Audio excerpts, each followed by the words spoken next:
तो पिछले एपिसोड में टैन्यू सभी के साथ में विरियोल डेविस में काफी आगे की तरफ जाने लगा था, जिसके बाद अगले सीन में हम देखते हैं कि वे सब इसी तरीके से अभी भी उसी तरफ जा रहे होते हैं। लेकिन असल में अब यहाँ पर बहुत सारे बीस्ट इनके ऊपर नजर भी रख रहे थे, जिसके बारे में इनको कोई भी अंदाजा नहीं होता। इसके बाद हम देखते हैं कि वे सभी हुआंगफू के स्पिरिट बोर्ड के बारे में बात करने लगे थे और कहने लगते हैं कि यह स्पिरिट बोर्ड तो असल में टॉप लेवल वाला ट्रेजर है, जिसके वजह से इसके स्पीड के सामने सेकेंड लेवल वाले बीस्ट भी कुछ नहीं कर पाएंगे और इसीलिए अभी हम सभी यहाँ पर पूरी तरह से सेफ हैं। लेकिन तभी इसी बीच हम देखते हैं कि टैन्यू के बॉडी के अंदर बहुत सारे अजीब से चेंजेस होने लगते हैं और इसे देख ऐसा लग रहा था कि इसकी बॉडी धीरे धीरे क्रैक होने लगी है, जो कि असल में इसके स्पिरिचुअल पावर के कंज्यूम होने की वजह से हो रहा था। लेकिन इसके बाद भी उसे इसके बारे में कोई चिंता नहीं होती और वो अभी भी इसी तरीके से आगे की तरफ जा रहा होता है। इसके बाद वो सभी से बताता है कि हम बहुत पहले ही 5000 माइल्स वाले एरिया के अंदर आ गए हैं, इसीलिए हो सकता है कि अब तुम्हें यहाँ पर ट्रेजर दिखाई देने लगे और अगर ऐसा हुआ तो तुम तुरंत वहाँ पर जाकर उसे कलेक्ट कर सकते हो। लेकिन इसी के साथ वो इनसे कहता है कि यहाँ पर बहुत सारे खतरे भी हैं और इसीलिए वो इनसे अपने सेफ्टी का भी ध्यान रखने के लिए कहता है। जिसके बाद हम देखते हैं कि सभी लोग इसकी बात मानने के लिए रेडी हो गए थे। तभी इसी बीच हम देखते हैं कि इनको नीचे कोई रेड कलर की एक रेयर एलेक्सिर नजर आती है, जिसे देखते ही सोंग और उसका साथी इसके लिए एक्साइटेड हो गए थे और फिर वे दोनों इसे लेने के लिए स्पिरिट बोर्ड से नीचे भी आ जाते हैं। इसके बाद हम देखते हैं कि सोंग अपने पावर का यूज करके इसे लेना चाहता था, लेकिन असल में वो रेड कलर की एलेक्सिर भी काफी चालाक होती है, क्योंकि सोंग जैसे ही अपने पावर का यूज करके इसे पकड़ना चाहता था, वो रेड कलर की एलेक्सिर किसी तरह से अपने आप को बचा लेती है और फिर इस तरह से वो इनसे बचने लगा था। लेकिन इसके बाद भी हम देखते हैं कि सोंग इसे बहुत ही आसानी से खोज लेता है और फिर वो इससे कहने लगता है, तुम्हें क्या लगता है कि तुम यहाँ से बचकर भाग पाओगे? और अब इतनी बात कहकर वो अपने पावर का यूज करके इसके ऊपर अटैक कर देता है, जिसके बाद हम देखते हैं कि वो रेड एलेक्सिर इस पर कुछ भी नहीं कर पाता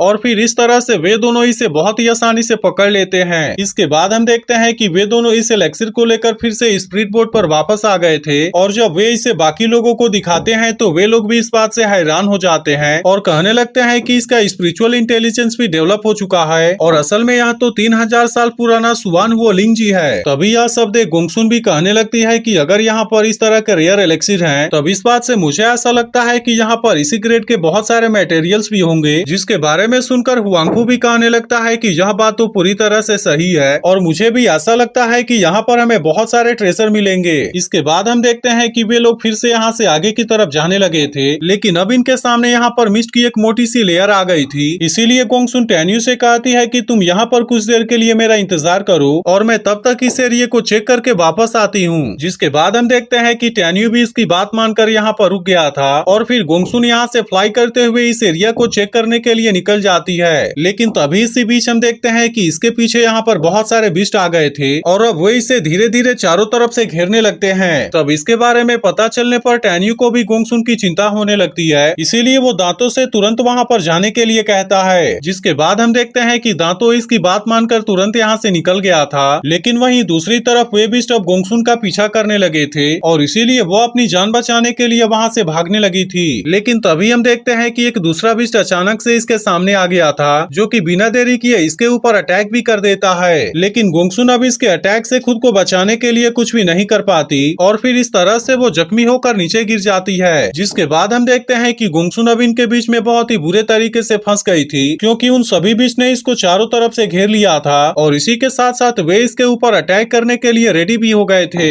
लेकिन तभी हम देखते हैं कि दांतो इसे बचाने के लिए यहाँ पर आ गया था और फिर जैसे ही इसमें से एक बीस्ट गोंगसुन के ऊपर अटैक करने के लिए जाता है, तब दांतो तुरंत इसके ऊपर अटैक करके गोंगसुन को बचा लेता है और फिर इसके बाद वो इनके सामने यहाँ पर बहुत तेज दहाड़ भी मारने लगा था। जिसके बाद हम देखते हैं कि वे सब इसके पावर से डरकर तुरंत वहाँ से भाग जाते हैं और फिर गोंगसुन तुरंत स्पिरिट बोर्ड के ऊपर वापस आ जाती है। जिसके बाद इसके ऐसे हालत को देख सियाओ को इसके बारे में चिंता होने लगी थी और इसीलिए वो गोंगसुन से पूछने लगती है कि कहीं तुम्हें कुछ हुआ तो नहीं। तब इस पर गोंगसुन उससे कहती है कि तुम इसके बारे में चिंता ना करो, क्योंकि दांतों ने मुझे सही समय पर बचा लिया। वहीं दूसरी तरफ हम देखते हैं कि दांतों भी अब टैन्यू के पास में वापस आ गया था और फिर इसके बाद वे सभी फिर से यहाँ से आगे की तरफ जाने लगते हैं। तभी हम देखते हैं कि मेंगई को टैन्यू के बारे में चिंता होने लगती है और इसीलिए वो उससे कहने लगती है कि तुम्हें अपने बॉडी को प्रोटेक्ट करने के लिए अपने स्पिरिचुअल पावर का यूज करना चाहिए। लेकिन अभी भी हम देखते हैं कि टैन्यू को इसके बारे में ज्यादा कुछ चिंता नहीं होती, इसीलिए वो मेंगई से कहता है कि मैं एबिस के सबसे डीप हिस्से में जाना चाहता हूँ और यही वजह है है कि मैं अभी अपने स्पिरिचुअल पावर को कंज्यूम नहीं कर सकता, जिसके बाद वो इनसे कहता है कि तुम इसके बारे में चिंता मत करो। लेकिन तभी हम देखते हैं कि बाकी लोगों को इस बारे में चिंता होने लगी थी और वो टैन्यू से कहने लगते हैं कि अभी तक तो हमारी आधी से ज्यादा स्पिरिचुअल पावर कंज्यूम हो गई है, इसीलिए अगर हम इसी तरह से यहाँ पर आगे की तरफ जाते रहे तो फिर ऐसा हो सकता है कि बाद में हमें यहाँ से निकलने का टाइम भी ना मिले। जिसके बाद हम देखते हैं कि इनकी ऐसी बात सुनकर टैन्यू स्पीड बोट को तुरंत यहाँ पर रोक देता है, क्योंकि वो केवल अपने वजह से सभी के जान को खतरे में नहीं डालना चाहता था। जिसके बाद वो इनसे कहता है कि शायद अब तुम्हें तुरंत यहाँ से वापस चले जाना चाहिए, क्योंकि यहाँ से बाहर जाना ही तुम सभी के लिए सही होगा। तब इसकी ऐसी बात सुनकर इसमें से एक लड़का कहता है कि अगर हम यहाँ से वापस चले गए तो फिर मुझे ऐसा लगता है कि हमें इस बात का बहुत ज्यादा पछतावा होगा, लेकिन वैसे भी तो अब हम इसके बारे में ज्यादा कुछ नहीं कर सकते और इसीलिए अभी तक हमें जो कुछ भी मिला है केवल उसी को लेकर यहाँ से वापस जाना होगा। इसके बाद टैन्यू मेंगई जियान और सियाओ से कहता है कि यहाँ से वापस जाने में भी बहुत ज्यादा खतरा है, इसीलिए मैं चाहता हूँ कि तुम भी इनके साथ में जाओ। तब इसकी ऐसी बात सुनकर जियान उससे कहती है कि मैं अभी यहाँ से वापस नहीं जाना चाहती, बल्कि मैं तो यहाँ पर तुम्हारे साथ में रहना चाहती हूँ। लेकिन तभी हम देखते हैं कि मेंगई उसे ऐसा करने के लिए मना कर देती है और कहती है कि तुम्हें टैन्यू की बात मानकर यहाँ से वापस जाना ही होगा। इसके बाद टैन्यू से कहता है कि तुम इसके बारे में ज्यादा चिंता ना करो, क्योंकि मुझे यहाँ पर जो भी ट्रेजर मिलेंगे मैं उसे तुम्हारे साथ में शेयर जरूर करूंगा। तब इसकी बात सुनकर जियान उससे कहती है कि तुम अपने सेफ्टी का ध्यान रखना, क्योंकि अब हम लोग यहाँ से बाहर जाकर तुम्हारे वापस आने का इंतजार करेंगे। लेकिन अब इसी के साथ हम देखते हैं कि मेंगई को भी इसके बारे में काफी चिंता होने लगी थी, इसीलिए वो उससे कहती है कि तुम इसके लिए अपना बेस्ट जरूर देना, लेकिन इसी के साथ तुम्हें प्रॉमिस करना होगा कि तुम पूरे सेफ तरीके से वापस जरूर आओगे। जिसके बाद हम देखते हैं कि टैन्यू इसके लिए मेंगई से प्रॉमिस करता है। वहीं दूसरी तरफ हम देखते हैं कि सियाओ को भी टैन्यू के बारे में काफी चिंता होती है, इसीलिए वो उससे कहती है कि यहाँ पर तो बहुत सारे खतरे हैं और इसीलिए तुम भी हमारे साथ में वापस क्यों नहीं चलते।